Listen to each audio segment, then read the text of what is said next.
I'm only telling this because I need anyone to understand the moment everything in me quietly snapped. You'd think it would have been loud, dramatic, like the stories people brag about online. But the truth is, when a grown man breaks, it usually happens in silence. Mine did, standing in a dusty warehouse parking lot behind our company garage, the smell of diesel still clinging to my jacket, while my boss smiled like he was handing out a blessing instead of a punch to the gut. For 12 years, that old company truck had felt more like a second home than my apartment. It rattled, wheezed, drank fuel like a dying beast, and the AC worked only when the moon was in the right phase. But I kept it moving. I covered the night shifts no one wanted.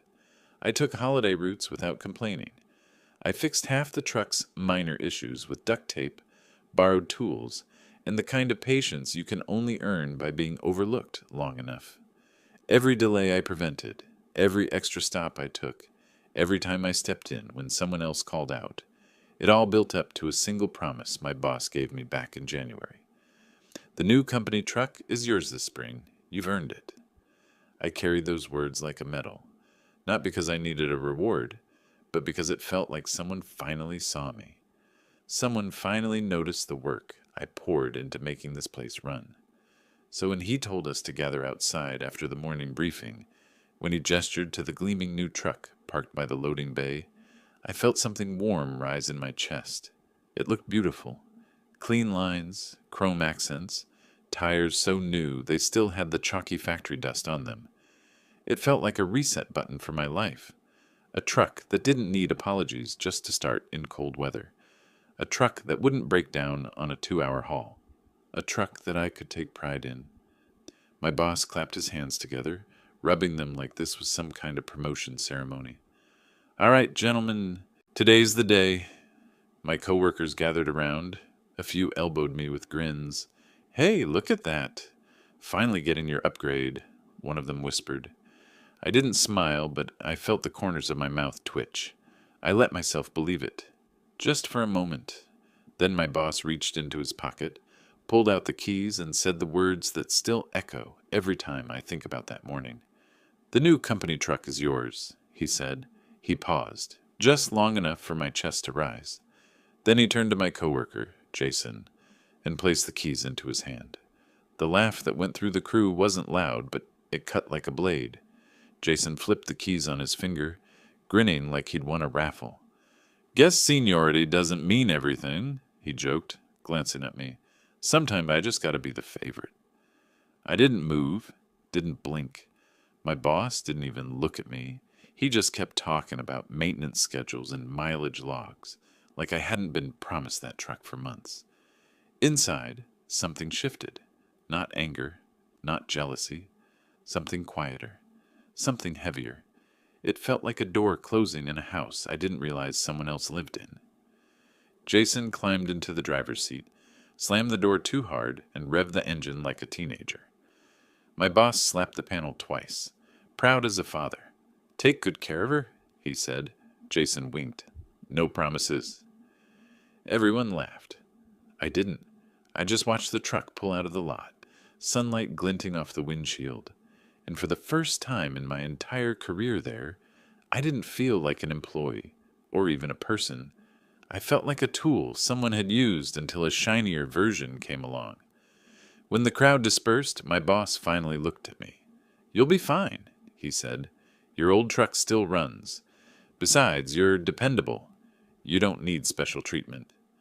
Dependable, special treatment.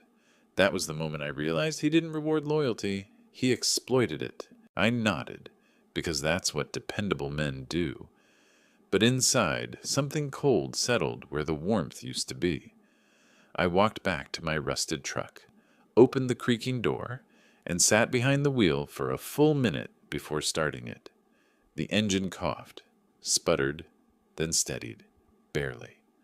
I watched the spot where the new truck had been, the empty space shimmering in the heat. I didn't know it then, but that was the first fracture. The moment the ground under my feet started shifting. The moment I stopped believing that patience paid off, or that keeping quiet meant being valued. The moment I realized the line I'd never noticed before had already been drawn. and I was standing on the wrong side of it. The first week after the truck handoff, I tried to convince myself it wasn't a big deal. Trucks are tools, I told myself. Steel, rubber, fuel, nothing personal.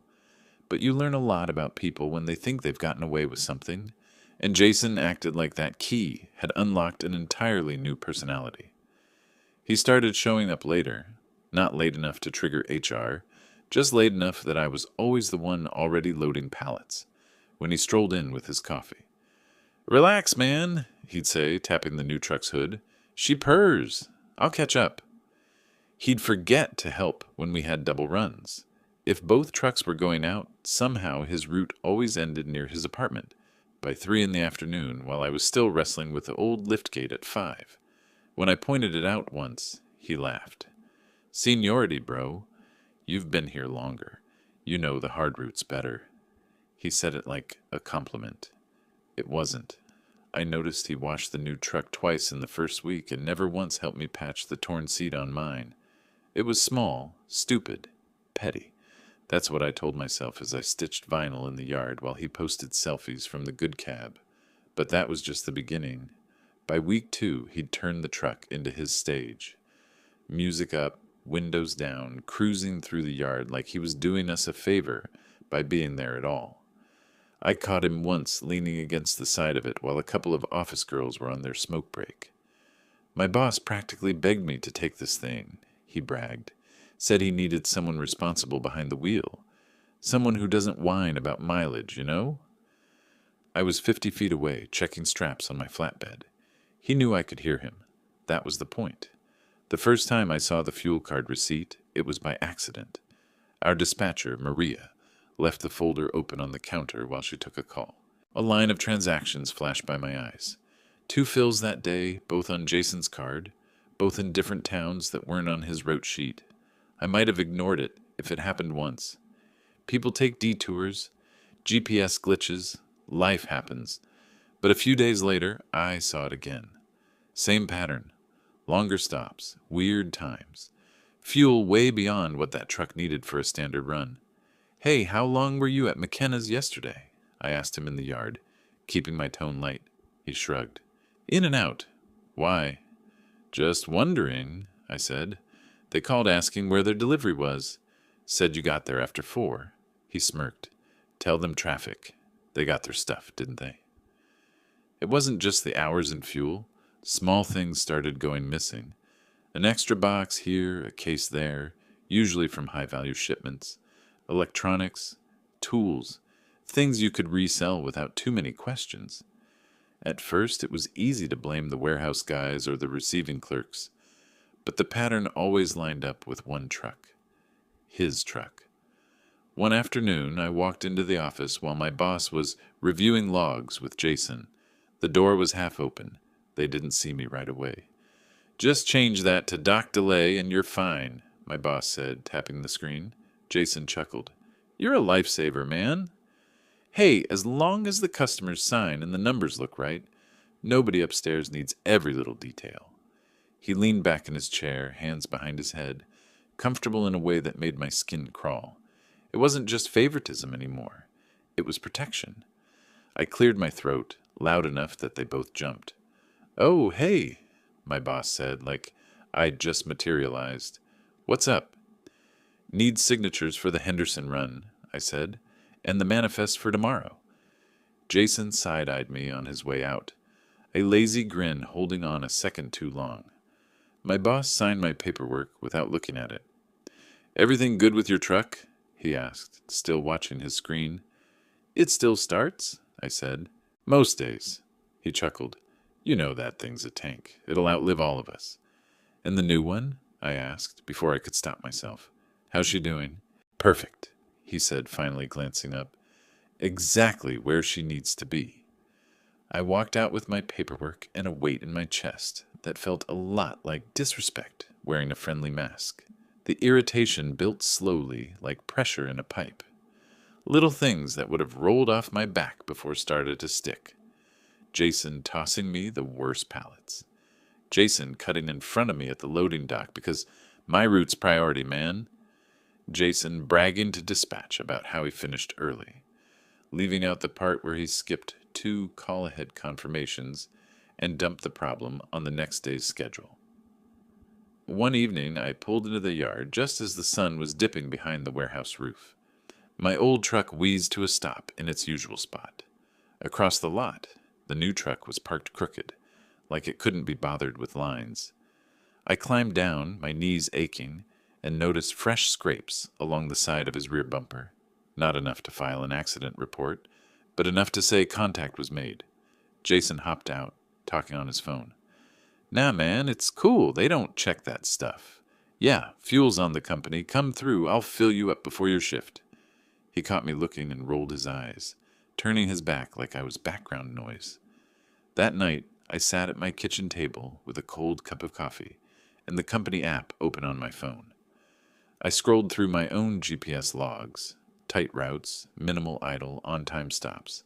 Then I switched to the shared recap screen we all had access to, where weekly summaries showed truck usage. His mileage didn't match his routes. His stop times didn't match the manifests. Anyone who cared could have seen it. Apparently, no one cared. The next morning, Maria handed me my route sheet with an apologetic look. Hey, I had to move a couple of your stops to the late run, she said. Jason's doing the express clients now, boss's orders. Express? I repeated. Yeah, high value, time sensitive. They wanted someone flexible. Jason walked by at that exact moment, brushing my shoulder with his. Don't worry, Grandpa, he said. I'll make you look good. I watched him climb into the new truck, slam the door, and peel out like he was leaving a party, not a job site. My jaw tightened. On my lunch break, I went back into the app. This time, I didn't just look. I downloaded the weekly route summaries, screenshots at first, then PDFs from the web portal. I emailed them to myself, quietly, from my personal account. I didn't have a plan yet. I didn't even know what I'd do with them. I just knew I was done pretending I couldn't see what was right in front of me. That week, a customer called asking why half their order was missing. Dispatch pulled the manifests. The warehouse checked their cameras. Everyone shrugged. We'll make it right, my boss said on the phone, his tone smooth. Rehearsed? We'll get the rest out to you tomorrow. When he hung up, he looked straight at me. You signed that load, right? No, I said, meeting his eyes. That was on the new truck. His mouth tightened for half a second. Right. Okay, I'll sort it. But he didn't write anything down. That night, I sat in my truck after clocking out, the yard lights buzzing overhead. I opened the glove compartment and pulled out a small notebook I kept for mileage notes and addresses. On a fresh page, I wrote a date. Then I wrote, fuel discrepancies, truck 12, missing inventory, truck 12, boss editing logs for Jason. The list looked short on paper. It didn't feel short in my chest. I realized I'd spent years stepping in, covering, smoothing things over so no one had to deal with the mess. I thought that made me a team player. That night, I stopped being the hero. I closed the notebook, slid it back into the glove compartment, and walked to my car with a strange, brittle calm. I wasn't sure what I was going to do yet. I just knew I was done making their problems disappear. By the end of the month, I had enough notes to fill half the glove compartment. Not evidence, just observations. But observations have a way of sharpening into something harder when the right moment hits. And that moment came on a Wednesday morning. So ordinary it should have been forgettable. It wasn't. Jason stumbled into the yard 10 minutes late, sunglasses still on, keys twirling around his finger. He had that restless energy people get when they think life rewards their shortcuts. The new truck gleamed behind him, spotless.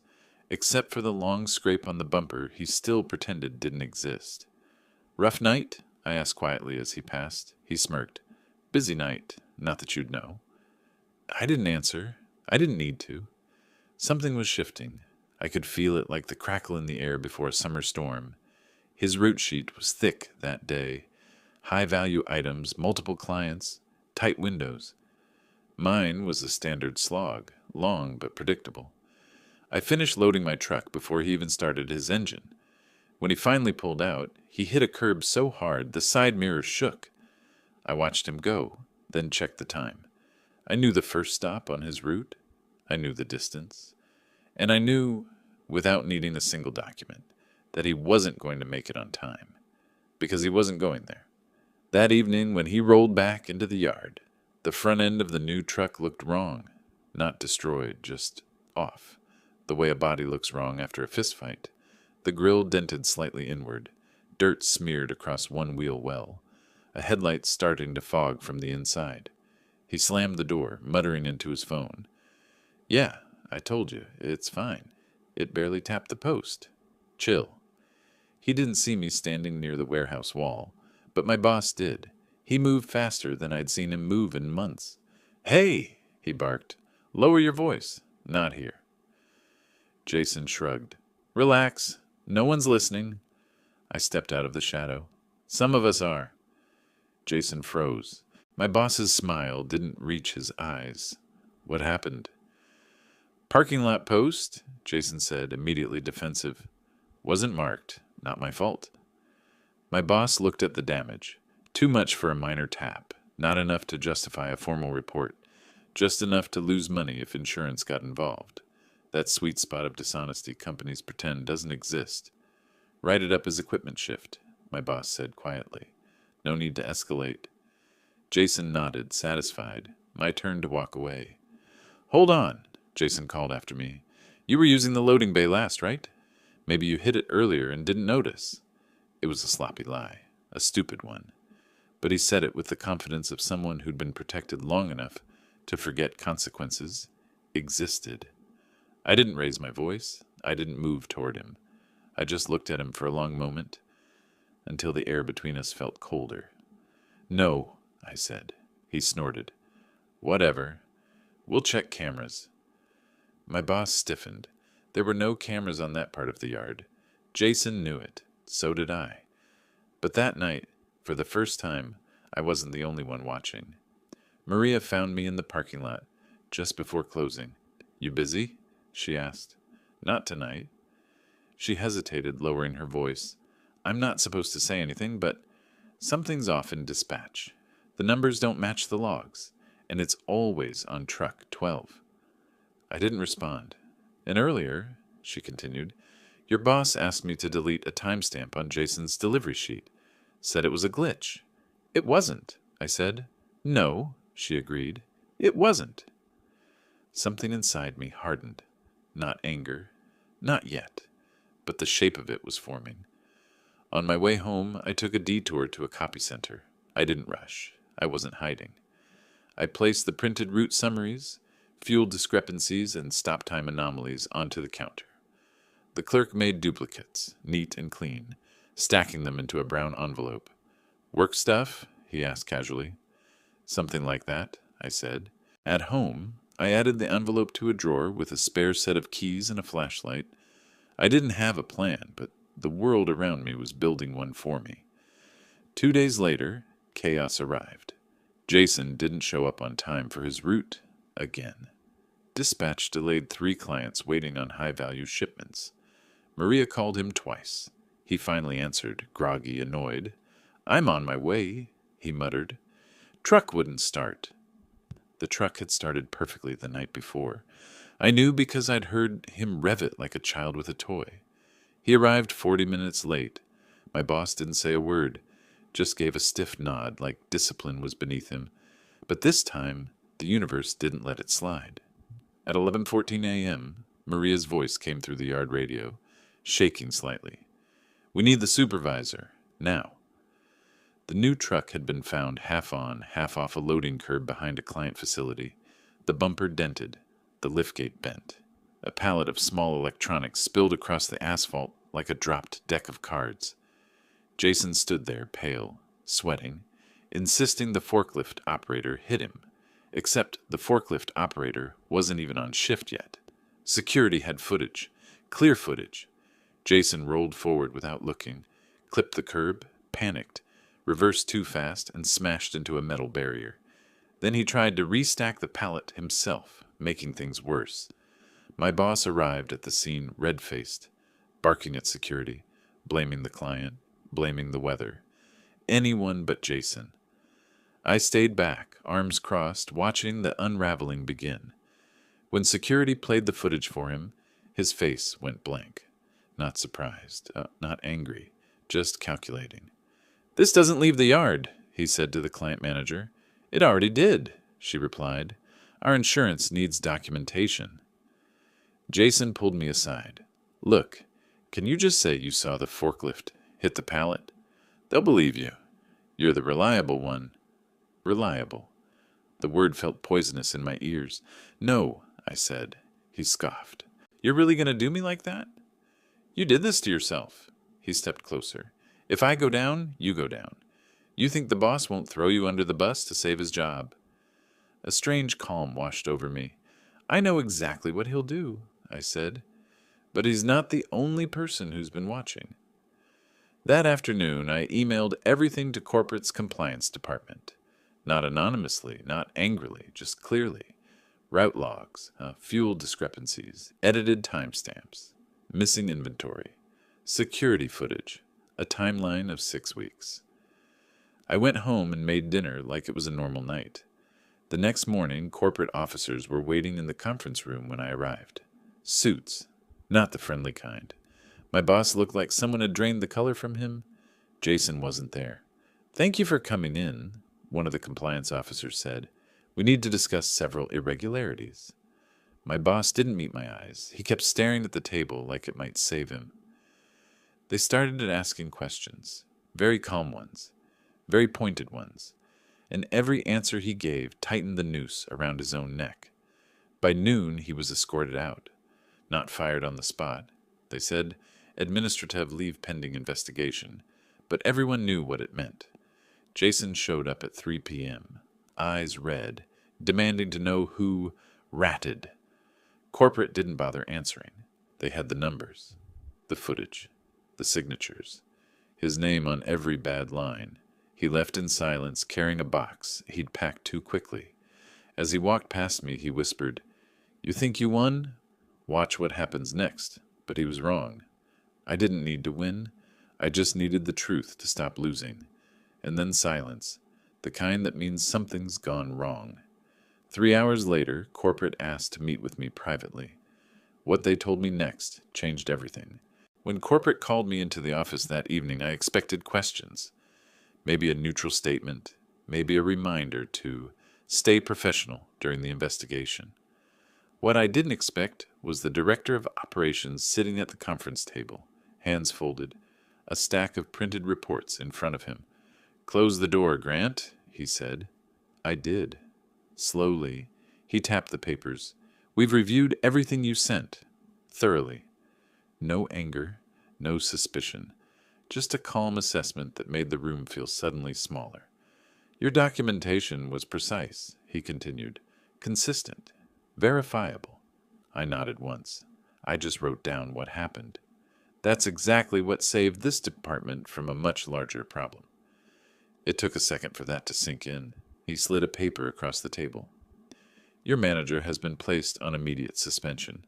There will be charges, not just internal violations, criminal ones, falsifying commercial records, insurance fraud, possible theft. We expect the DA to get involved." I didn't breathe for a moment. "And the driver, Jason, will not be returning.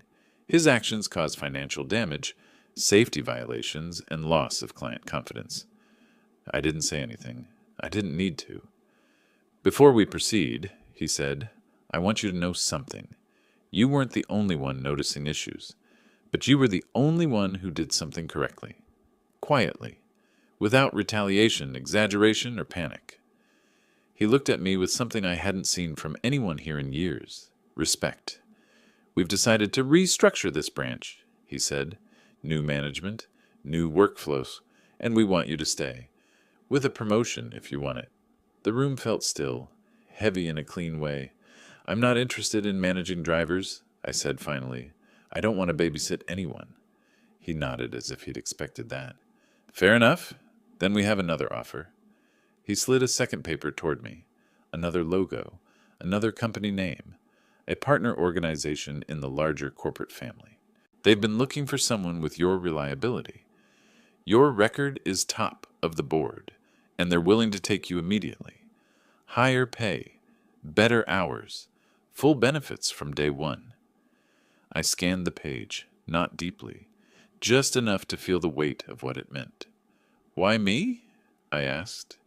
Because you did everything right, he said simply, even when no one was watching. He extended his hand. I shook it, my grip steady, his steadier. Take the evening to think, he added. Call me in the morning. But my decision was already sitting quietly in my chest. The next day I walked into my soon-to-be former warehouse. The place felt smaller, quieter. People avoided making eye contact, not because of guilt, but because they finally understood something they hadn't before. Silence wasn't weakness. It was discipline. Maria approached me first. You leaving? She asked softly. Yeah. She nodded, pressing her lips together. Good. You deserve better than this place. I thanked her, signed the exit forms, and turned in my badge. The yard looked different as I walked across it. Not darker, not brighter, just honest. By the gate, the operations director was waiting, leaning casually beside a truck I didn't recognize. Sleek, clean, paint so glossy it reflected the sky like water. This your ride? I asked. He shook his head. No. He tossed me the keys. This one is yours, he said. For real. The metal was warm in my palm, not heavy, not symbolic, just real in a way that didn't need speeches.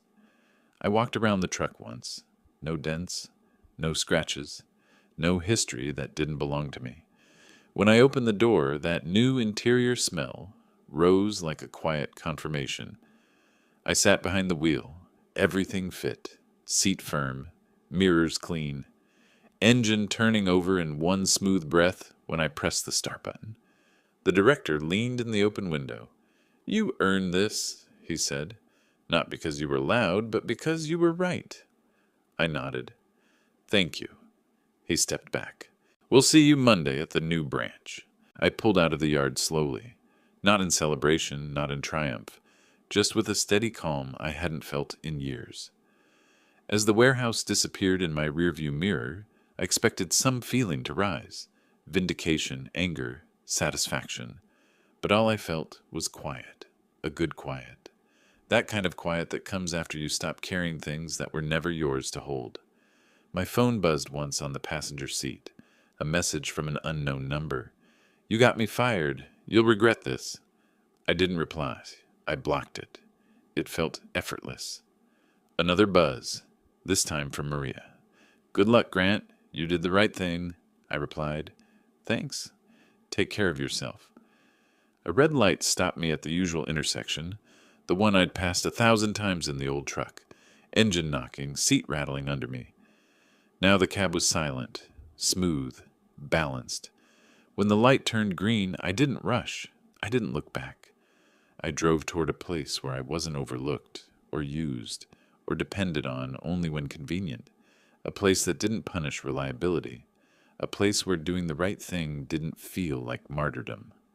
At a long stretch of open road, I rested my hand lightly on the wheel. The truck responded like it already understood me. Peace isn't dramatic. It doesn't announce itself.